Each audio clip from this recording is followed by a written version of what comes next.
Сайн байцгаана өрхөн үзэгчдээ та бүдийн энэ өдрийн мэндийг хүргье. Манай төгөлдөр ТV-суугаас American National University сургуультай хамтран явуулах Сургуулийн нэвтрүүлгийн анхны дугаар ийхүү та бүхэнд хүрч байна. Баярлалаа.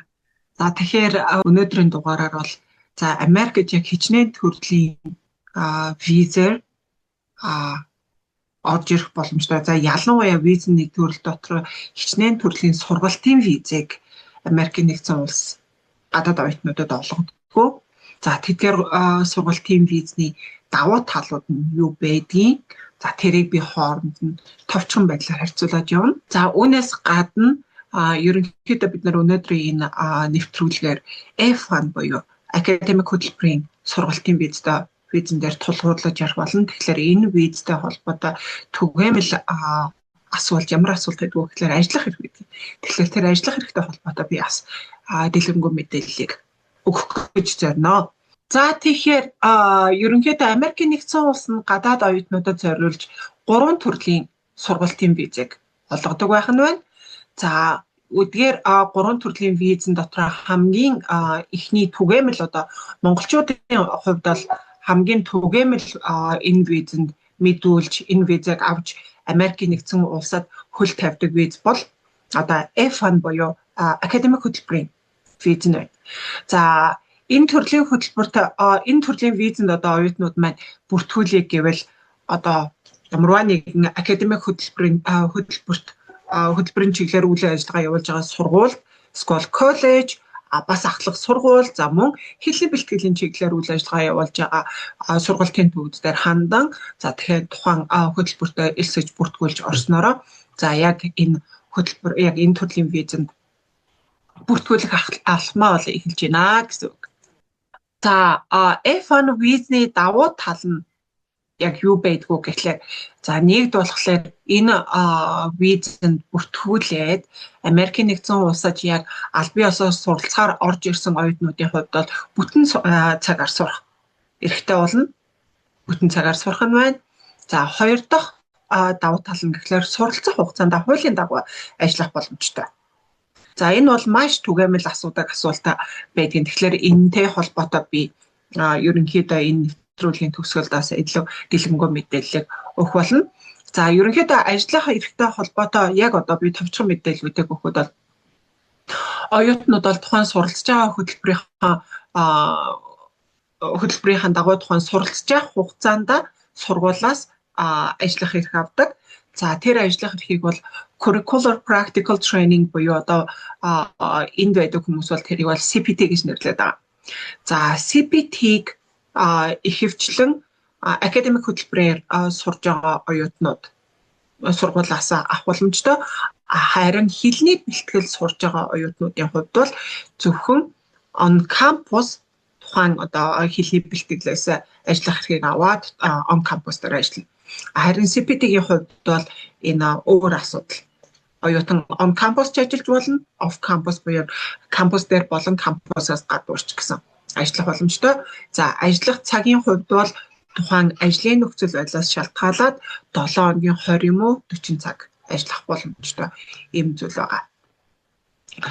Тэгэхдээ би энэ яг энэ ажиллах эрхтэй холбоотой илүү дэлгэнгүй мэдээллийг түр хойш нь тавьчих.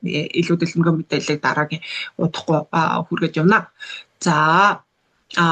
Дараагийн F1 визэнд мэдүүлээд энэ визээр Америкт суралцахаар орж ирсэн оюутнуудын хувьд бол дараагийн давуу тал нь юу гэхлээр төгсөөд мэргэжлээрээ 12 сар ба түүнээс дээш 3 жил хүртэлх хугацаагаар ажиллах бүрэн боломжтой. 3 жил хүртэлх хугацаагаар ажиллах хөтөлбөрийг бид нар бол STEAM хөтөлбөр гэж нэрлэдэг байгаа. Science, Technology, Engineering, Math гэсэн хөтөлбөрөөр оюутан хэрвээ сурсан тохиолдолд хөтөлбөрөө complete буюу дуусгасны дараа 3 хүртэлх жилийн ажиллах эрхийг эндхийн цагаачлалын албанаас авдаг байгаа. Энэ дараагийн нэг давуу тал нь байна. Өөр нэг давуу тал нь гэхлээр F1 визтэй оюутнууд сургуулийн хооронд шилжихэд айгүй уян хатан дүрм байдаг. Тэгэхээр ерөнхийдөө оюутнуудын хувьд асуудаг л да. Тулаа би Америкт яг энэ хэлний бэлтгэлээр орж ирсэн юм аа. За энэ би хэлний бэлтгэлтэй ойролцоогоор тэдэн сар сурцсан. Одоо ингээд үргэлжлүүлээ сурах гэхлээр яг гэрээс минь хэтэрхий холдоод байна. За эсвэл сургалтын төлбөр маань илүү үнэтэй байгаад арай илүү уян хатан сургалтын төлбөртөө өөр сургууль руу шилжих гэсэн чинь хүмүүс болдоггүй гинэ. Нэг сургуулаа өөрчилчихөөр за тэгээд визний хугацаа хүчин төгөлдөр байгаа хугацаанд би их орн руугаа Монгол руугаа буцах гэхлээр хил дээр намайг оруулж ирдэггүй гэж байна. Яагаад гэвэл би сургуулаа өөрчилсөн болохоор гэдэг ийм түгээмэл асуултуудыг оюутнууд бол ялангуяа дөнгөж орж ирсэн оюутнууд бол маш их асуудаг. Энэ бол ташаа ойлголт. За би бол оюутан байхдаа нэг энэ их юутай классмейттэйгээ ангийнхаа ангийн найз байдаг байсан. За тэр оюутан надад хэлж ирсэн. Америкт 10 жилийн өмнө орж ирсэн. 10 жилийн өмнө орж ирээд одоо 5 дахь мастрын хөтөлбөрийг Америкт ингээд American National University-д хийж байна гэт 5 дахь. Тэгэхээр тэр оюутны хувьд бол ингээд сураал байгаад байхад бол тэгээд ингээд визнийхаа статусыг нэг тавтгалж яана, хоёр гэхлээр улам мэдлэгээ өргөжүүлээд хүссэн мэргэжлэр ингээд сураад яваад авах бүрэн боломжтой байсан байх нь тийм ээ. Тэгэхээр хэрвээ оюутантаа хүсвэл Америкт F1 виза аваад Америкт орж ирсэн тохиолдолд та хөтөлбөрөө хэлний бэлтгэлээр яг хөтөлбөрөө эхлүүлсэн бол хэлний бэлтгэлийнхаа дараа бакалавр юм уу мастера хийчих болох юм. За бакалавр юм уу мастрынхаа хөтөлбөртөө сураад дуусны дараа та докторч юм уу тийм ээ дараагийн ингээд хөтөлбөрүүд дээр ингээд хөтөлбөртөө аплай хийгээд цаашаа үргэлжлүүлээ сураад ахад бол таны визний төрөл чинь айгүй тийм уян хатан байх нь байна гэдээ ойлгож байна. За үүний дараагийн давуу тал нь бас юу гэхлээр F1 визтэй Америкт орж ирсэн оюутнууд маань H1B буюу ажлын визэнд бүртгүүлэх боломжтой. Гэхдээ мэдээж энэ визний төрөлд аплай хийх гэсэн тохиолдолд оюутнууд зайлшгүй аль бие усны спонсортой байх хэрэгтэй байх нь байна, тийм ээ. За спонсортой байгаа тохиолдолд H1B буюу ажлын визэнд бүртгүүлэх боломжтой. За үүнээс гадна ногоон картанд бүртгүүлэх боломжтой. За ажил олгогчороо дамжуулаад спонсор хийлгээд ногоон картанд бүртгүүлэх бүрэн боломжтой. Ийм давуу талтай. За дараагийн хамгийн сүүлийн давуу талыг энд дурдъя гэхэд бол F1 визтэй виз авсан оюутнууд маань хэрвээ гэр бүлтэй бол гэр бүлийнхнийгээ бас Америкт авчрах бүрэн боломжтой. Эсвэл хамтдаа Америкт орж ирэх бүрэн боломжтой. Нөхөртэй хүүхэдтэй бол нөхөр хүүхдээ оруулж ирэх боломжтой. Эсвэл эхнэр хүүхэдтэй бол эхнэр бас хүүхдүүдэд оруулаад ирэх боломжтой. За хүүхдүүд бол 18, 21 нас хүртлээр Америкт бол үн төлбөргүй сурах боломжтой. Ялангуяа энэхий 10 жилийн сургуульд бол оюутнууд гэр бүлийн хүүхдүүд бол үн төлбөргүй сурна. Харин гэр бүлийн нөхөр юм уу эхнэрийн хувьд хагас цагаар сургууль сурах боломжтой. Ажлын хувьд бол ажиллах хэрэг хуулийн дагуу олгохдохгүй. Тэгэхээр эхнэр бол эхнэр юм уу нөхөр хагас цагаар сурж болно. Харин ажиллаж болохгүй. Хүүхдүүдийн хувьд бол улсын сургуульд бол үн төлбөргүй сурах бүрэн боломжтой байх юм байна. Эхнэр нөхөр нь хэлний курст тухайлбал сурж болно гэсэн үг юм тийм ээ? Хуулийн дагуу. Яг зөв хуулийн дагуу сурж болно.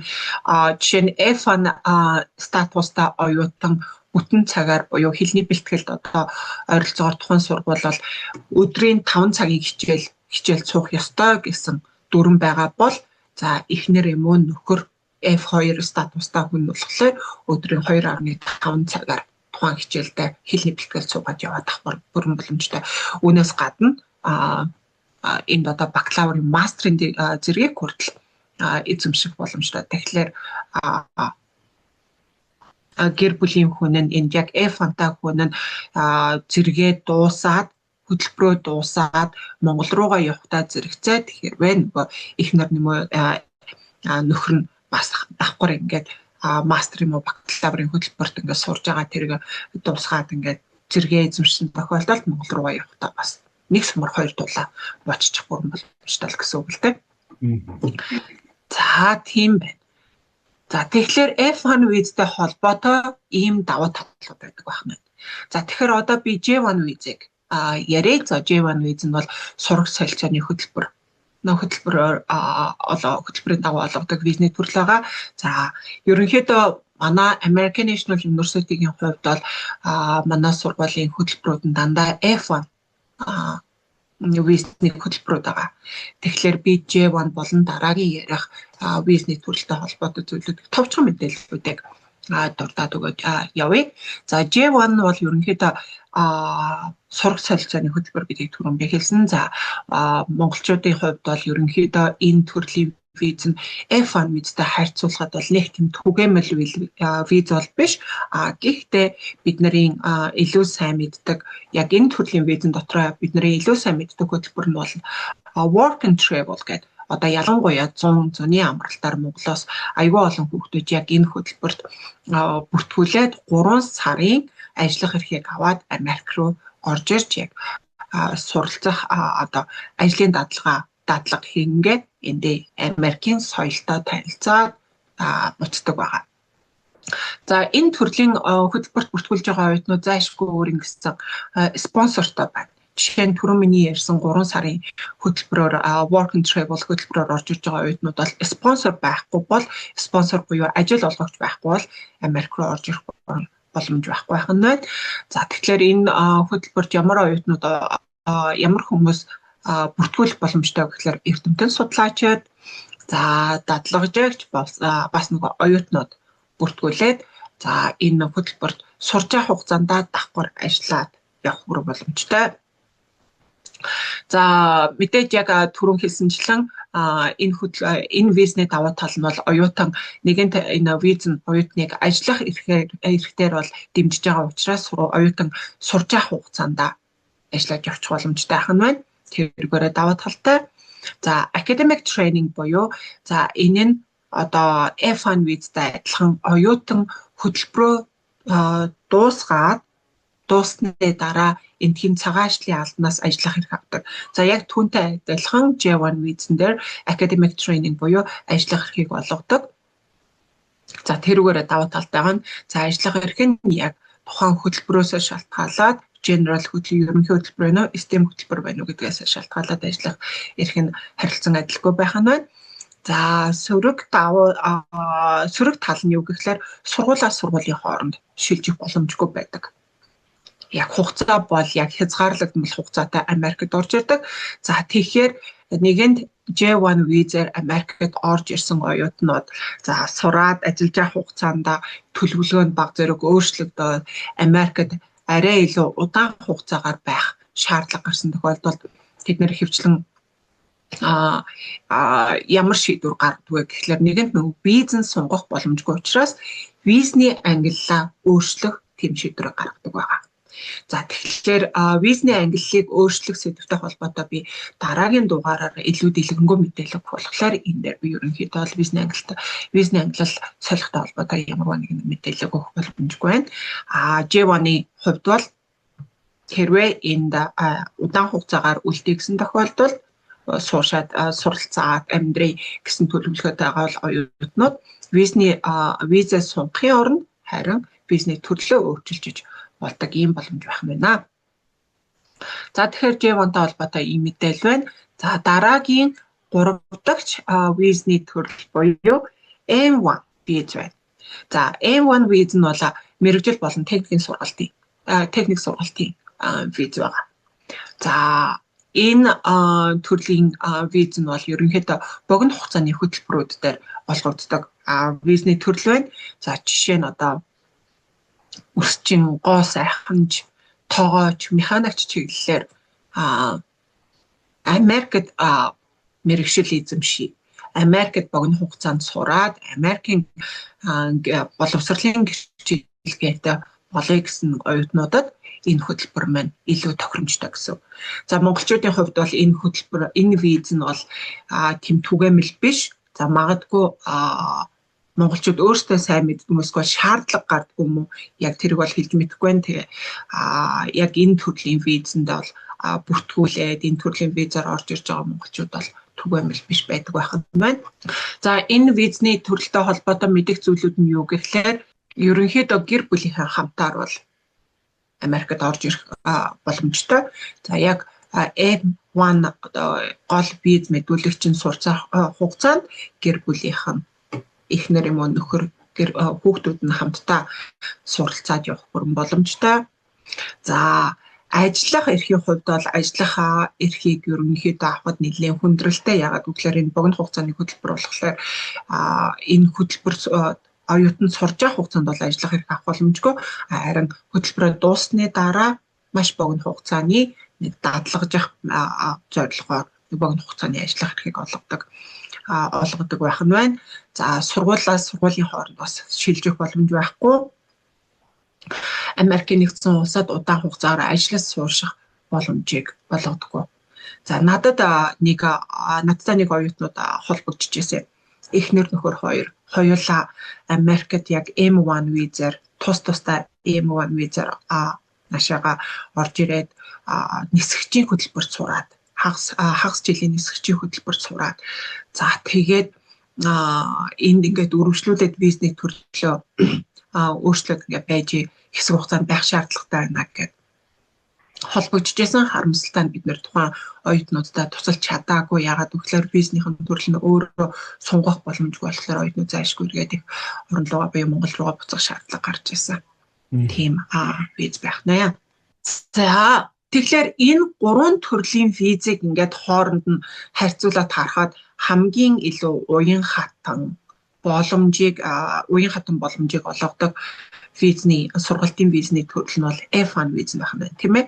Тийм болохоор монголчуудын хувьд бол F1 виз маань илүү түгээмэл оюутнууд энэ визэнд илүү их бүртгүүлдэг. За энэ визний гаралт хүртэл нэлээд өндөр байдаг. Өнгөрсөн 7 хоногт хүртэл би багийнхаа Монгол ажилтнуудтай зүгээр сонирхолтой тэр нөгөө юу яаж судалгаа хийж илээ л да. За энэ он гарснаас өнөөдрийг хүртэл 9 сарын хугацаанд ер нь Монголоос нийтдээ манай сургууль руу хичнээн Монгол оюутнууд бүртгүүлсэн. Түүний хичнээн хувь нь яг виза авсан гэдэг ингээд харсан чинь 80% визний гаралтай байсан байлээ. 80% тийм ээ. Нэлээд өндөр. Тэгэхээр тийм яг 80% визний гаралт тийм өндөр байх нь нэгт, хоёрт гэхлээр тэгэж их оюутнууд Монголоос энэ төрлийн визэнд бүртгүүлдэг байх нэ. За тэгэхээр F1 визний хөтөлбөрт бүртгүүлэхээс өмнө оюутнууд юун дээр анхаарах вэ гэдэг зүйлийг би хэлмээр энэ дээр би илүү ингээд мэдээлэлээ тодтогч хүрхийг хүссэн. За ингээд яг юун дээр илүү анхаарах вэ гэхлээр би ингээд American National University-д ойролцоогоор 5 жил ер нь бол яг 5 жил ажиллаж байна. За энэ 5 жилийн хугацаанд Монгол оюутнуудаас юуг илүү анзаарч ийн гэхлээр оюутнуудаа ингээд митинг уулзалт хийгээд ингээд ахлаар ерөнхийдөө сургуульд Америк руу наашаага Америкт хурж ирмээр байна. Энд хурж ир сурмаар байна, амьдармаар байна гэдэг ийм том хүсэл байдаг хэрнээ яг хаанаас яаж хэлгүй яг ямар мэргэжлэр Америкт хурж ирж сурмаар байгаа гэдэг тэр зорилго нь тодорхойгүй байдаг. За тэгэхээр ерөнхийдөө эхлээд оюутнууд маань зорилгоо илүү тодорхойлчмаар яг ямар мэргэжлэр Америкт сурмаар байгаа. Тийм ээ? Тэр мэргэжлийг яагаад Монголд биш яг яагаад Америкт сурах хэрэгтэй сурмаар байгаа гэдгээ зорилгоо тодорхойлцохоор байна. За мөн дараагийн зүйл нь болохоор тухайн сургуулиас яг юу хүсэж байгаа. Жишээ нь оюутан үнэхээр 100% тэтгэлгийг Америкт байгаа сургуулиудаас хайж байгаа мó? Эсвэл ямар нэгэн тодорхой хэмжээний тэтгэлгийг хайж гинэ үү гэдгээ бас тодорхойлохоор надад бас ийм оюутнууд айгүйх орж ирдэг. Бараг өдөр болгон. За туулаа би ингээд юу яахгүй. Миний надад хэлний оноо байхгүй. Миний хэлний мэдлэг бараг л ингээд анхан шатных. Би ингээд танаа сургуулийн хэлний бэлтгэл тэгээд мастрын хөтөлбөр эсвэл хэлний бэлтгэл бакалаврын хөтөлбөрт бүртгүүлмээр байна. Танах хэдэн хувийн тэтгэлэг олгодог вэ гэж асуудаг. За ингэж асуухаар би яг үнийг хэлэхэд манай сургуульд бол тодорхой хэмжээний багахан хэмжээний тэтгэлэг байдаг. Гэхдээ дахиад ингээд энэ хоёр дахь сэдв рүүгээ ороход үнэхээр оюутан тэтгэлэг хайж байгаа юм уу? Яг ямар мэрэгжил хайж байгаа гэдгийг эхлээд өөрөө илүү сайн тодорхой болчвол тэр хүний зорилго нь илүү тодорхой яг хаашаага юун дээр илүү дөрөөлж мэдээлэл хайх уу гэдгийг нь илүү тодорхой болоод байна. Үнэхээр 100% тэтгэлэг хайж байгаа бол 100% тэтгэлгийг ямар сургуулиуд өгдөг. За тухайн сургууль жилдээ хичнээн оюутанд 100% тэтгэлэг өгдөг. Тэргээ тодорхой болгочвараа. За тэгээ тухайн сургуульд яг таны сонирхоод байгаа хөтөлбөр байгаа юм уу? За үнэхээр байгаа бол тэр сургуульд яг бүртгүүлэхийн тулд admission requirement буюу эсэлт бүртгэлийн шаардлага нь яг юу байдгийг гэдэгтэй сайн танилцаарай гэж зөвлөмөр байна. Хэрвээ яг та тэр 100% тэтгэлгийг авах байгаа бол та Монголоос тэр хөтөлбөрт бүртгүүлж горилж байгаа бол тэр тэтгэлэгт горилж байгаа бол Африкт байгаа 50 улсын тэр оюутнууд тийм ээ тэнд бас тэдгээр оюутнуудаас юу байж байгаа тэр тэтгэлэгт горилж гин Азад байгаа оюутнууд Европт гэдэг тэр одоо тухайн сургуулийн тэр тэтгэлэгт хөтөлбөрт дэлхийн өнцөг булан бүрээс оюутнууд бүртгүүлж байгаа шүү гэдгийг бас сайн санах юм байна. Тэгэхээр зорилгоо илүү тодорхой болох нь. Тодорхой хэмжээний тэтгэлэг 100% биш. Яагаад гэвэл тухайн оюутныг хэлнэ яг одоо ус цас болоогүй fluent биш тийм ээ. Тийм тохиолдолд одоо тийм ээ тодорхой хэмжээний тэтгэлэг хайж байгаа бол дахиад бас сургууль дээр нэлээд анхаарч байгаарай. Бид нарт бас нэг юм оюутан бид нартай холбогдож ирсэн. Өмнө нь би тухайн сургуулийн нэрийг бол дуртахгүй. Сургууль бол Вашингтон DC-д байрладаг. За тухайн тэр нэг сургуульд бүртгүүлээд визний ярилцлаганд орсон. Визний ярилцлаганда виза авч чадаагүй. Тэгээд манай сургуульд бүртгүүлээд манай сургуулийн мастерын хөтөлбөрөөр виза аваад нааш орж ирсэн оюутан байна. За тэгээд тэр оюутан биднээс тэтгэлэгтэй холбоотой юм асууж байхад нь би дахиад тэтгэлгийг нь илүү сайн тайлбарлаад ярьсан чинь тийм байх туулагч ягаад үг гэхлээр би яг тэр сургуульд анх хэлний бэлтгэлд зөвхөн регистр хийлгүүлээ тийм ээ бүртгэлийн мэдээлэлээ систем руу нь оруулсан чинь танд баяр хүргэе та $8,000 тэтгэлийн эзэн боллоо гэсэн имэйл надад ирж ирсэн. Тухайн үед би тэрийг хараад энэ хэтэрхий үнэмшилгүй юм байна. Яагаад гэвэл ямарваа нэгэн тэтгэлэгч чинь зайшгүй нэг хязгаарлалт цензур байх ёстой, requirement байх ёстой тийм ээ. Гэтэл надаас ямар ч тийм requirement асуугаагүй хэрнээ би шууд $8,000 тэтгэлгийн эзэн болсон гэдгээд бол би тэрэнд бол итгэж чадаагүй гэж ярьж байсан.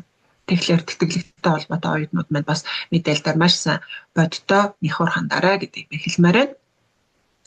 За дараагийн нэмж хэлэх зүйл юу гэвэл сургуулийн магадлалын итгэмжлэл. Энэхээр бол accreditation гэж ярьдаг тийм ээ. Магадлалын итгэмжлэлийг маш сайн судлах хэрэгтэй. За мөн тухайн сургуулийн одоо таны бүртгүүлэх гэж байгаа тэр хөтөлбөр нь CVP буюу Student Exchange Visitor Program гэж хэлээд байгаа.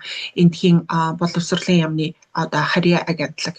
Тэр газраар хүлээн зөвшөөрөгдсөн бүртгэлтэй хөтөлбөр байна уугүй юу гэдгийг сайн шалгаарай. Ягаад тэр CVP-гээр хүлээн зөвшөөрөгдсөн байх ёстой вэ гэхлээр тэр CVP-гээр хүлээн зөвшөөрөгдсөнөөрөө тухайн сургууль оюутанд гадаад оюутны цагаачлалын бос эрхийн гэрчилгээг олгодог. Ийм эрхийн гэрчилгээг олгож чадахгүй бол та яг нөгөө F1 визэндээ аль бие ёсоор бүртгүүлэх боломжгүй гэсэн үг. За тэгэхээр энэ дээр дахиад нэг би жишээ дурдъя. Жишээ болохоор оюутан Монгол оюутан аль хэдийн Америкт F1 визээр хурж ирээд ингээд суралцж байсан.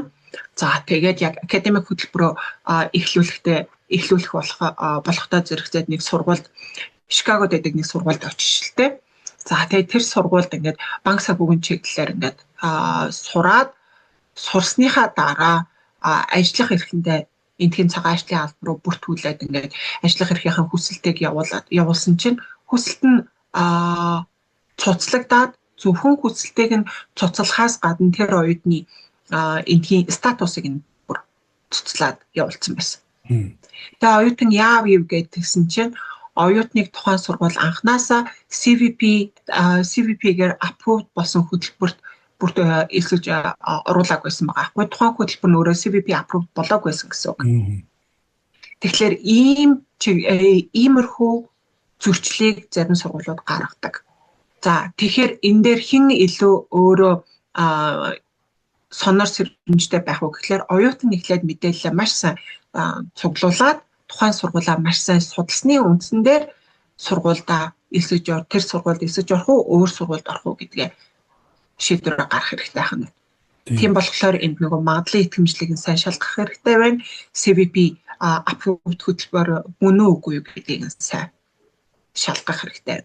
Шалгах хэрэгтэй гэсэн. Хэрхэн яаж шалгах вэ гэхээр ихэнх сургуулиуд үнэхээр тухайн хөтөлбөр нь магадлалын итгэмжлэгтэй бол магадлалын итгэмжлэгдсэн байгууллагынхаа мэдээллийг тухайн сургуулийн вебсайтт бэлэн тавьсан байдаг. Жишээ нь American National University-гийн магадлалын итгэмжлэлтэй холбоотой мэдээлэл авъя гэвэл шууд манай сургуулийн вебсайт руу ороод тухайн газар руу залгаад за энэ American National University-д бүртгүүлэх гэж байгаа оюутан байгаамаа.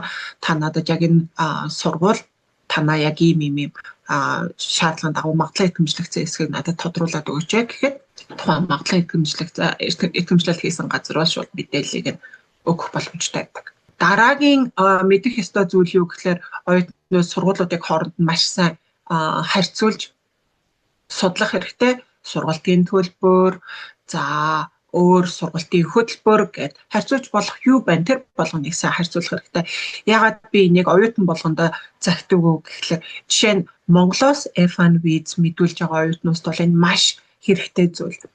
Тэд нэр эдгээр харьцуултыг оюутан визний ярилцлаганд орохоос өмнө тухайн сургуулаа эцэслэж өөрөө сонгоод өөрийн өргөдлөө явуулахаас өмнө сайн харьцуулт хийгээд харьцуулсан харьцуулт дээр өөрхөн шийдвэр гаргасны дараа тухайн сургуулаа сонгосон тохиолдолд визний ярилцлаганд ороход жишээ нь консулын ажилтан асуудаг юм. Та яагаад зайлшгүй American National University-г сонгож байгаа? Та өөр сургуулиудыг судалсан уу гэхэд оюутан хэрвээ энэ бүх судалгааг аль хэдийн хийсэн байсан бол нөгөө хариултад нь сайхан дуулжаад хариултаа өгч гэсэн. За тэр хариултыг тэгээс сайхан өөрөө цэжээрээ ингээд хэлнэ гэдэг чинь эргээд нөгөө консул ажилтан энэ виз мэдүүлэгч яг үнэхээр Америкт очиж сурах гэдэг юм байна. Үнэхээр American National University-д мастрын хөтөлбөрийг хийх сонирхолтой юм байна гэдэг итгэл үнэмшлийг төрүүлэх юм. За үүний дараагаар оюутнуудын мэдэх шаардлагатай зүйл гэвэл элсэлтийн шаардлага болон бүртгэлийн хураамжтай зүйлүүдийг мэдээллүүдийг өөр сайхан судалж хэрэгтэй байна. Энэ Америкийн нэгдсэн улсад үйл ажиллагаа явуулж байгаа ихэнх сургуулиуд бүртгэлийн хураамж байдаг. За тэгвэл манай сургуульд бол ямарваа нэгэн бүртгэлийн хураамж байхгүй. За мөн элсэлтийн шаардлага. За элсэлтийн шаардлага гэхлээр дахиад нөгөө ихэнд дурчижсэн тухайн сургуулиас яг юу хүсэж байгаа юм бэ? Үнэхээр 100% магадлал 100% сургалтын тэтгэлэг хүсэж байгаа бол тэр тэтгэлгээ дагаад шалгуур илүү өндөрсөд яв. Тэгэхээр тэр шалгууруудыг бас судлах нь байна. Хамгийн сүүлд хэлэх зүйл нь юу гэхлээр далднугдмал хураамж тухайн сургуульд байгаа эсхийг бас судалчаарай гэж бай. За ерөнхийдөө энийг бол бид нэр hidden fees гэж ярьдаг. За ийм hidden fees фиг бол оюутнууд судлаагүй үндсэн дээрээс тухайн сургуульд бүртгүүлсний дараа хичээл эхлэхээс өмнө сургуулиас янз бүрийн энд та нэмэлтээр ийм төлбөр төлнө. За тэдгээр бас эдгээр төлбөр дээр нэмээд та дахиад ийм төлбөрүүдийг гарна гэх таны ердөөсөө тооцоолж байгаагүй зөндөө олон төлбөрүүд гараад ирэхлээр оюутнууд санхүүгийн хувьд дарамтанд орж ирэх магадлал байдгийг. Тэгэхээр энэ нугдмал хураамж буюу hidden fee бас давхар сайн судлах хэрэгтэй гэж би цагаж хэлж байгаа. За хамгийн наадлын жишээ гэхэд сургууль оюутанд student account нээж өглөө гэхэд student account-ны fee хураамж авдаг. За оюутан сургуульд аль бие усаар эсэж ороо сургуулаас оюутныхаа student portal-ийнхаа access-ийг хүлээж авахлаар за тэрэн дээр subscription fee буюу сар болгоны тэр нөгөө портлыг хэрэгжилж байгаа fee буюу хураамж гэж авдаг байх нь байна. За technology fee буюу одоо жишээ нь хэдийгээр сургууль ямарваа нэгэн компьютер өөр тоног төхөөрөмжийг сургууль оюутанд тухайн оюутанд тус бүрчлэн гаргаж өгөөгүй ч гэсэндээ technology fee гэж авдаг байх нь байна. За student service fee буюу сургалтын албанаас гаргаж байгаа ямарваа нэгэн үйлчилгээнд дээр давхар фи авдаг байх нь байна.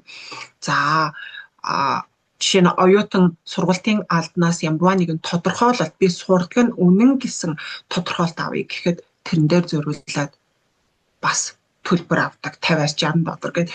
Ерөнхийдөө сургуулийн дотоод журмаас шалтгаалаад зарим зүйлүүд дээр бүр ийм зүйл дээр хүртэл хураамж авдаг юм уу гэхээр зүйлүүд бол зөндөө байгаа. Тиймэрхүү зүйлүүд бол зөндөө байдаг. За тэгээд том хураамжууд нь гэхлээр нөгөө ном сурах бичиг тохиомлын хураамжууд байна тийм ээ. За энэ бол ихэнх сургуулиуд дээр ерөнхийдөө тодорхойгүй байдаг. За яг элсээд оюутан хичээлээ эхлүүлсний дараа тухайн семестртээ багаар утгад хэдэн зуун доллар, ихээр утгад 2-оос 3 мянган долларын ч юм уу тийм ээ. Доллараар сургалтын материал ном тохиомлоо авах тийм шаардлага гарч идэг байгаа. Тэгэхээр энийг оюутнууд маань бас өөрсдөө аягүй сайн анзаарч явах хэрэгтэй байх нэ. За дараагийн хэсэгт шилжихээс өмнө сургалтын төлбөрийн бүтцийн тухай ярьж болох уу? Өөрийн сургалтын жишээ татаад. За наадах чи ер нь бол аягүй чухал асуулт. Яагаад гэвэл Монголоос Америкт яг оюутан болоод ирж байгаа оюутнуудын хувьд ингээд сургалтын төлбөр гэхээр би сургалтынхаа төлбөрийг нэг удаа бүр бөөнөр нь төлөх юм байна. Эсвэл жилийнхэн төлбөрийг нэг удаа бөөнөр нь төлөх юм байна гэсэн ойлголтууд байдаг. За жишээ нь одоо манай American National University-гийн Cyber Security Bachelor гэсэн хөтөлбөр байна. Мэдээллийн аюулгүй байдлын хөтөлбөр байна. Бакалаврын зэрэг тийм ээ. За энэ хөтөлбөрийн бүтэн 4 жилийнхэн сургалтын төлбөр нь $45,900 байлаа гэж үзье. $45,900. Тэнгуут оюутан за би нэг удаа бөөнөр нь төлөх юм байна гэж болгодог. За тэгвэл манай сургуулийн хувьд бол сургууль нь өөрөө quartering системээр явдаг. Quartering системээр явдаг байна. За Америкт бол ихэнх сургуулиуд traditional method буюу уламжлалт арга буюу одоо семестрийн системээр явдаг. Семестрийн систем нь quarterтай харьцуулахад нэг сарын жоохон урт хугацаа нэг сараар илүү байдаг бол за манай сургууль нь бол quartering системээр явуулахаар нэг сарын арай жоохон татвар байна.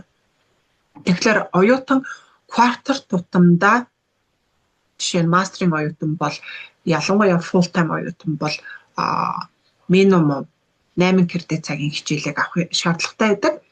За 8 кредит цагийн хичээлийг авч байгаа бол яг тэр кредитийн төлбөрийг л төлөх нь. Яг үүнтэй адилхан бакалаврын оюутан минимум 3 хичээл буюу 12 кредит цагийн хичээлийг авах шаардлагатай бол зөвхөн тэр сургалтын төлбөрийг төлөөж явна гэсэн. Тэгэхээр нөгөө сургалтын төлбөрийг нэг удаад бөөнд нь төлөхгүй нэ. За Монголд бол одоо жишээ нь яг бидний мэддгээр бол жил болгондоо нэг удаа сургалтын төлбөрийг төлдөг тийм ээ. Намар хичээл эхлүүлэхэд за тухайн жилийн сургалтын төлбөр гээд одоо 1 сая төгрөг юм 2 сая 3 сая төгрөгийг нэг бөөнд нь төлдөг бол за энд бол тухайн та квартертаа хичнээн кредит цагийн хичээл авж байгаа тэрнийхэн төлбөрийг л төлнө гэсэн үг. Тэрүүгээрээ илүү уян хатан давуу талтай болчихно. За визийн товчхон мэдээлэл өгсөн баярлалаа. Нэлээд зэгцтэй мэдээлэл өглөө. Ойлгомжтой байсан байхаа гэж бодож байна. Ойлгомжгүй юм байсан бол та бүхэн одоо имэйлээр холбогдоод сурал дугаар учраас дараагийн дугааруудад асууж тодруулаад явах юм боломжтой юм байна. Танай сургуулийн тухай ямар хөө байна? Сая ярьсантай холбоод ярихад танай сургуульд одоо бүртгүүлсэн танай сургуулийн оюутан болсноор ямар давуу талууд байх вэ?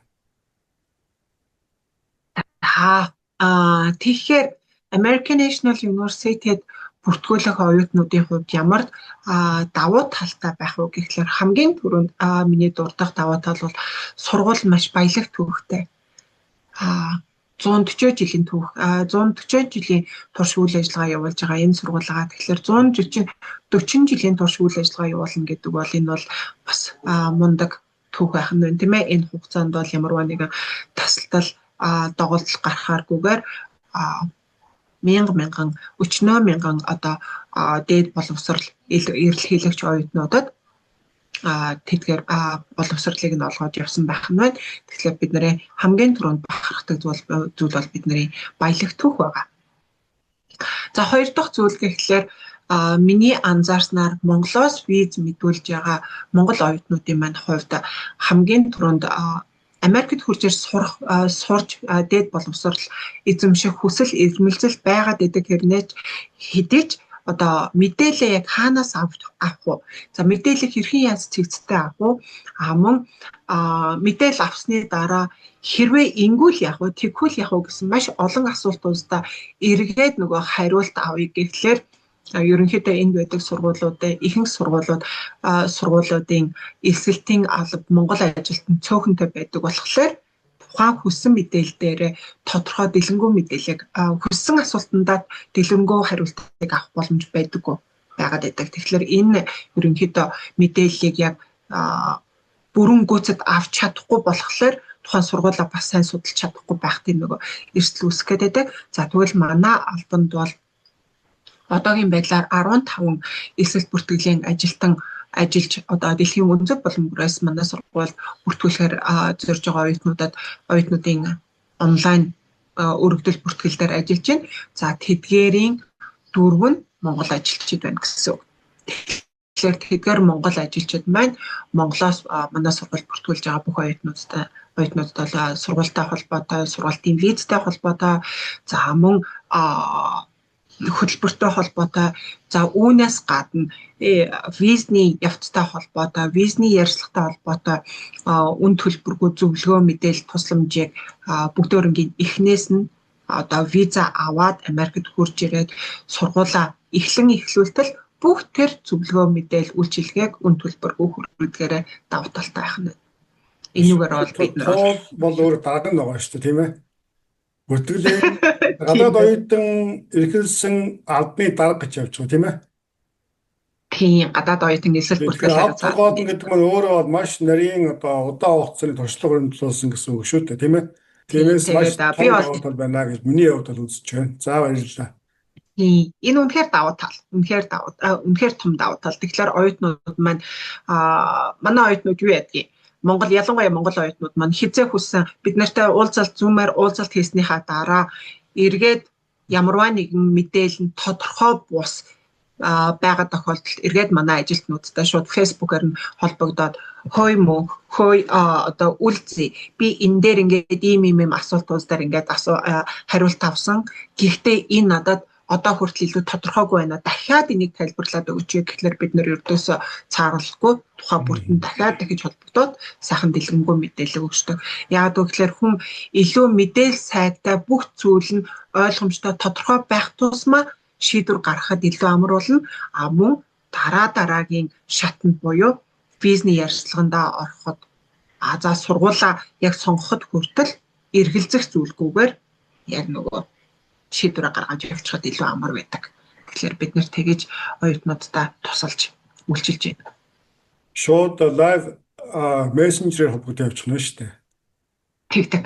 Зарим сургууль имэйл явуулчаад хүлээгээд цагийн зөрүүнээс хамаарат ингээд удаан хугацаар хүлээдэг тийм асуудал бол байхгүй мэн тийм ээ. Яг зөв. Тэгэхээр бид нар ерөнхийдөө бидний ажлын цаг эндхийн Eastern Standard цаг буюу Нью-Йоркийн цагаар өглөө 8-аас орой 5 хүртэл ажилладаг.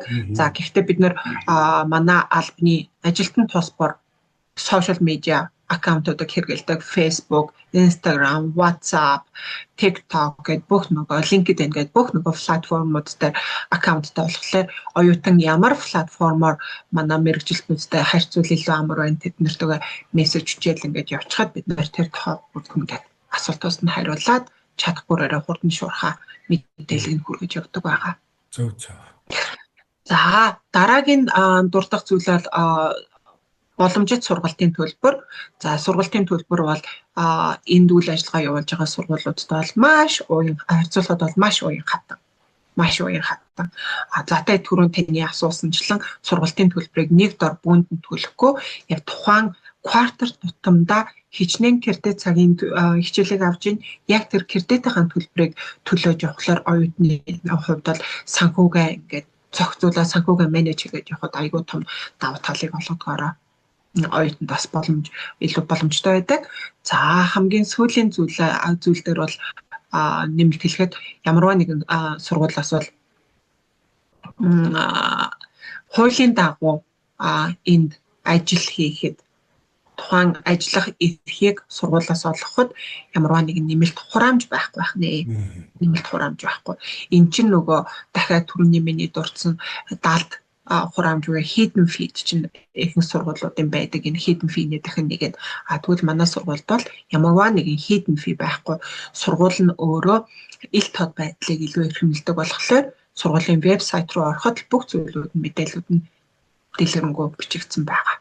Тэрүүгээрээ давуу талтай. Түрүү төлбөрийн уян хатан системийг асуусан шалтгаан бол мэдээж Монголоос ирсэн хүмүүсийн хувьд бас ажиллах сонирхолтой гэдэг шүү, тийм ээ. Ажил хийх сонирхолтой, ялангуяа ажиллаа хийгээд төлбөрөө төлөх боломжийн тухай асууад байдаг юм аа. Тиймээс аль болохоор богино хугацаанд төлбөрөө олон хувааж төлөх тусмаа төлбөрийн хэмжээ бага байх нь боломжтой. Тэр хугацаанд ажиллаад явах бас боломж байна гэж харж байна, тийм ээ. За тийм. Ер нь бол тийм. Яг ажиллахтай холбоотой би оюутнуудаа үргэлж ингэж зөвлөдөг. Болж игэл нэг нь жишээ нь American National University оюутнуудад албан ёсны ажиллах эрхийг нь олгож байна. Хэрвээ ийм албан ёсны ажиллах эрхийг олгож байгаа бол ерөөсөө энэ хуулийн дагуу ажиллах эрхийг нь аваад ажиллаач ээ. Ингэснээрээ оюутнууд ямар зүйлүүдээр илүү давуу талтай байдгүй гэхлээр нэгт оюутан яг энд орж ирснээс хойш яг хуулийн дагуу ажиллаад явчихлаарэ карьераа яг тэгэд эхлүүлж явчихна гэсэн үг. Карьераа эхлүүлж чинь компани соёл сурж чинь энд Америкийн компаниуд хэрхэн үйл ажиллагаа явуулдаг гэдгийг тэдийг дотроос нь ойлгож явчихна. Мөн хэлний илүү сайн хөгжөөд явна, туршлага илүү хуримтлуулна. За тэгээд хуулийн дагуу татварын дээр бүх юмудаа ингэж яатлаа дараагийн ингээд том юмыг ингээд том зургаараа харахад бол дараагийн боддоо том алхам хий гэхэд нь тэр нь илүү нэмэр болоод явдаг. Тийм болохоор би оюутнуудыг хуулийн дагуу ажиллаа хийгээрэй гэж байнга зөвлөдөг. За хуулийн дагуу ажил хийхийн хамгийн ихний шаардлага бол оюутан жишээ нь оюутан бакалаврын MBA-гийн хөтөл бизнесийн удирдлагын чиглэлээр сурж байгаа бол энд байгаа бүх байгууллагууд чинь бизнесийн чиглэлээр л үйл ажиллагаа төрийн бос за төрийн бос байлаач гэсэндээ ер нь ихэнх нь хүн төвтэй бизнесийн чиглэлээр үйл ажиллагаа явуулж байгаа байгууллагууд тийм ээ. Тэгэхээр MBA-гийн хөтөлбөрөөр сурж байгаа оюутнуудын хувьд бол ажлын байрны олдоц бол илүү өндөр байгаа. За манай оюутнуудын гаргадаг би бол түгээмэл гэж хэлэхгүй. За ерөнхий гаргадаг зүйл юу гэхлээр за мэргэжлийн дагуу ажиллая гэхлээр цалин жоохон бага юм байна. Цалин байгаагаад байна. Тэгэхээр хууль бус ажиллаа илүү хий гэж юу байдаг? Сонголт хийдэг. Би болохоор цалин гэхээс өнөөдрийн цалин багч гэсэндээ ирээдүгээ 2 жилийн дараа 3 жилийн дараагаар харуул өнөөдөр яг мэргэжлийн дагуу ажиллаа эхлүүлсэн илүү оновчтой шийдвэр болоод байдаг л да. Маш чухал зөвлөгөө байна. За тэгэхээр өнөөдрийн дугаараа шигтгэн олгоод нэг асуулт байна л да. Social security дугаар манай энд ажиллах хэрэг олгодог дугаар байгаа шүү дээ. Нийгмийн даатгалын дугаар гэж орчуулах юм уу та. Энэ дугаарыг авахтай холбоотой бас төрөгдөл байдаг юм аа. Энэ дээр яг мэргэжлийн хувьд маш тодорхой хариултыг өгч. Ямар сургуульд, ямар хөтөлбөр төрөхээр хэдэн цаг хаана ажиллах хэрэгтэй вэ? Би энэ бол өөрөө маш өргөн сэдв. Яг энэ сэдвтэй холбоотой яриулсан дахиад нэг хойлоо дугаар бэлдэх шаардлага гарна. Тэгэхээр би энэ дээр аль болох товчхон хариулах гэж хичээв. За ерөнхийдөө ажиллах эрх гэхлээр оюутан түрүүн миний дурсамжлан F1 виза аваад Америкт академик хөтөлбөр сурахаар ирж байгаа оюутнууд эсвэл хэлний бэлтгэлд сурахаар ирж байгаа оюутнууд аль нь тухайн сургуулийн дотоод журам гэж байгаа. Хэрвээ жишээ нь хэлний бэлтгэл сурахаар орж ирсэн оюутан байгаад тухайн хэлний бэлтгэл нь кампус дээр сургуульдаас сурж байгаа оюутнуудыг ажилуулдаг бол сургуулаас ажиллах эрхийг нь гаргаж ирнэ. Гэхдээ бид өнгөс сая хэлний бэлтгэлийг ярьлаа тийм ээ. За хэлний бэлтгэл сурж байгаа оюутнууд хэрвээ сургуулаас ажиллах эрхийг олгож байгаа тохиолдолд тэр ажиллах эрх нь зөвхөн кампус дээр. Кампусаас гадуур ажил биш. Тэгэхээр кампус дээр буюу сургуулийнхаа хэлнийхээ бэлтгэлийн төв дээр 7 хоногийн 20 цаг хагас цагаар ч юм уу тийм ээ хагас цагаар ажиллах нь байна. За ингэж ажиллахын тулд сургууль оюутныг түрүүн таны хэлсэнчлэн social security number буюу нийгмийн даатгалын дугаарыг эндхийн харьяа засгийн газрын байгууллагаас авахд туслана. Сургууль бол social security number-ыг бол олгодоггүй байна. Харин сургууль тэр дугаарыг оюутан авахд нь тодорхой загтлыг тэр нөгөө харьяа social security administration-д нь хаягилж өгснөөр оюутан тэр social security number-ыг авдаг гэсэн. За тэгвэл юу академик хөтөлбөрт сурж байгаа оюутнуудын тухайд би товчхон жишээг мастерын хөтөлбөрт сурж байгаа оюутнуудаар дамжуулаад оюутнуудын жишээн дээр дөрвөлөд өгье. За ерөнхийдөө ажиллах эрх гэдэг нь хоёр төрлийн ажиллах эрх байгаа. Curricular Practical Training буюу CPT гэж бид нар тэрийг нэрлэдэг. За CPT-г бол оюутан тухайн хөтөлбөрт сурж байхдаа авах ажиллах эрх. Зөвхөн хөтөлбөрт сурж авах хугацаанд. Тэгэхээр мастерын хөтөлбөр 2 жилийн хөтөлбөр байгавал 2 жилийн хугацаанд хөтөлбөрийг эхлүүлснээс дуусах хүртэлх хугацаанд ажиллах эрх байна гэсэн үг байна, тийм ээ. Энэ ажиллах эрхийг сургуулиас олгодог. Бас ажиллах эрхтэй холбоотой ийм төрөлтөл байдаг. Оюутнууд асуудаг. За би сургуулиас ажиллах эрхийг гаргаж өгж байгаа бол надад EAD card буюу Employment Authorization card олгож өгдөг. За ийм картыг болохоор эндхийн цагаачлалын албанаас гаргаж өгдөг. Тэгэд оюутанд энэ CPT-д apply хийж байгаа оюутнууд болохоор хэрвээ сургууль ийм ажиллах эрхийг гаргаж байгаа бол миний ажиллах эрхийг баталгаажуулсан ямар одоо тийм ээ картыг ямарваа нэгэн бичвэр баримтнаас олохгүй гэж асуудаг. За тэр зүйл нь юу гэхлээр таны нөгөө I-20 буюу нөгөө миний түрүүн хэлсэнчлэн гадаад оюутны цагаачлалын бус эрхийн гэрчилгээний шинэ 2 дахь хуудсан дээр таны ажиллах эрхийн шин зөвшөөрөл тэмдэглэгдсэн байгаа. Тэгэхээр та тэрийгэ үндэслээд ажил олгогчтой энэ миний ажиллах эрх байна. Би тэдэн сарын тэднээс тэдэн сарын тэдэн хүртэл бүтэн цагаар нөө хагас цагаар нөө ингэж л ажиллах хэрэгтэй гэдгийг харуулах боломжтой гэсэн үг байна. За social security дугаар авсан түүнийхээ зорилтын дагуу ажиллаж байгаа хүмүүсийг бол хууль ёсны дагуу ажиллаж байгаа гэж ойлгох юм байна. За ингээд ямар ч тач өнөөдрийн анхны дугаарт оролцож дэлгэрэнгүй мэдээлэл өгсөн тань маш их баярлалаа. Магадгүй дараагийн дугаарт саяын дээр одоо товчхон дурдаад өнгөрсөн CPT тийм ээ OPT 2 ажиллах эрхийн тухай дэлгэрүүлж ярих хоёлаа. За тий угаасаа CPT OPT нь өөрөө маш өргөн сэдв. За үүнтэй холбоотой янз бүрийн сонирхолтой кейсүүд гарч ирдэг. Янз бүрийн сонирхолтой кейсүүд гарч ирдэг болохоор би илүү жишээ дурдаад дэлгэрэнгүйгээр ярий. Тэгэд нэгэнт энэ маань өөрөө нэлээд өргөн сэдв болохоор хоёлаа дараагийн дугаар дээр тусгаалan ярьсан илүү дээр баг. Тийм. За тэгээ ажиллах эрхтэй холбоотой за дээр нь сургууль сурч явах хугацаанд хуулийн дагуу ажиллах одоо боломжийн тухай дараагийн дугаарт ярихаар байна. За ингээд би бол энэхүү дараагийн дугаарыг тэсэн ядан хүлээж байна. Өнөөдрийн дугаарт орж цаг зав зарцуулсан танд маш баярлалаа. Ажлын амжилт хүсье. Танд маш их баярлалаа. Дараагийн дугаараараа эргээд уулзцгаая. За баярлалаа.